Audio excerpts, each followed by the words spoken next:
আসসালামু আলাইকুম। Hand paint and ক্রাফটিংয়ে আপনাকে স্বাগতম। আমি আজকে যখন এই জুটের ব্যাগে কাজ করছিলাম তখন আমার মনে হলো ছোট্ট একটা ক্লিপ তৈরি করি। যদিও বা এটাতে আহামরি কিচ্ছু নেই, জাস্ট আমি একটু পাতা আর জাস্ট একটা ফ্লাওয়ারের কলি পেইন্ট করছিলাম।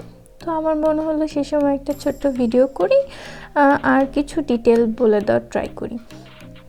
তো আমি এখানে একটু একটা কর্নার থেকে কাজটা শুরু করেছিলাম। তো সেখানে ফার্স্টে আমি ফুলগুলো দিয়ে নিয়েছি। যারা ফুলের পজিশনগুলো ঠিক করতে পারেন না তারা ফার্স্টে পেন্সিল দিয়ে ড্রয়িং করে নিতে পারেন। এরপরে যেটা হচ্ছে যে আমি কিছু কিছু পাতাগুলা যেটা আমরা মানে কৃষ্ণচূড়ার যেটাকে রাজা বা পাতা বলে থাকি, যে কৃষ্ণচূড়ার রাজা এটা, সেই পাতাটাকে ঠিক হোয়াইট কালার আর ইয়েলো কালার দিয়ে ফিল আপ করেছি। আর বাকি যেই পাতাগুলো থাকে সেগুলোকে হোয়াইট আর ইয়েলো দিয়ে হাইলাইট করেছি, যেন এটা একটু ন্যাচারালের থেকে আমার কাছে মনে হয় যে পেইন্টিংটা যেন ফুটে ওঠে। এই জন্য, যেহেতু ব্যাগটা একটু খসখসে, তো সেই ক্ষেত্রে আমাকে প্রলেপ দিয়ে কাজটা করতে হবে। এই জন্য আমি এই কাজটা করেছি, যে আলাদা করে একটা বর্ডার ক্রিয়েট করেছি।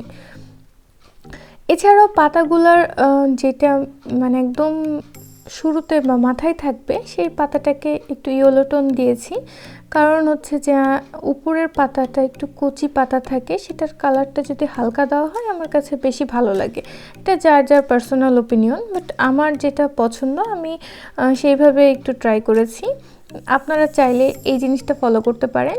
প্রত্যেকটা পাতার উপরের অংশটা একটু লাইট রাখবেন, তাহলে দেখবেন যে সেটা বেশি আমার কাছে গর্জিয়াস মনে হয়। এছাড়া এই যে আমি এখন যেটা করছি, যে আমি ফার্স্টে 3টা দাগ দিয়ে নিয়েছি, তারপরে 3টা মাথা গোল করে নিয়েছি।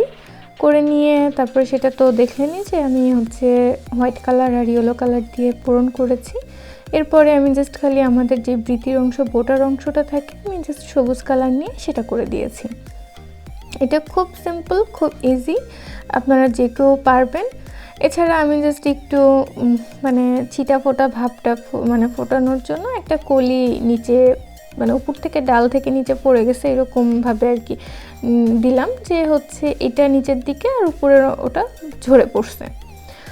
এখন যেটা যে এই যে সবুজ কলিগুলোতে একটা করে টান দিয়েছি। এখন সবুজ কলিগুলোতে যদি আমি একটা করে টান দিই, তো আমাদের কিছু কিছু কলি অফুটন্ত থাকে বা একদম সম্পূর্ণ পরিস্ফুটিত হয় না, জাস্ট অল্প একটু লাল অংশ বের হয়ে থাকে। তো সবুজের মধ্যে ওইটা অল্প একটু লাল অংশ, আর এখন যে কলিটা দিচ্ছি এইটা পুরোটাই সবুজের মধ্যে, এটাও ঠিক একইভাবে অল্প একটু লাল অংশ বের হয়ে আছে। তো আমরা এই জিনিসগুলো একটু দিলে আমার কাছে মনে হয় যে একটু জিনিসটা বেশি আমার কাছে ভালো লাগে।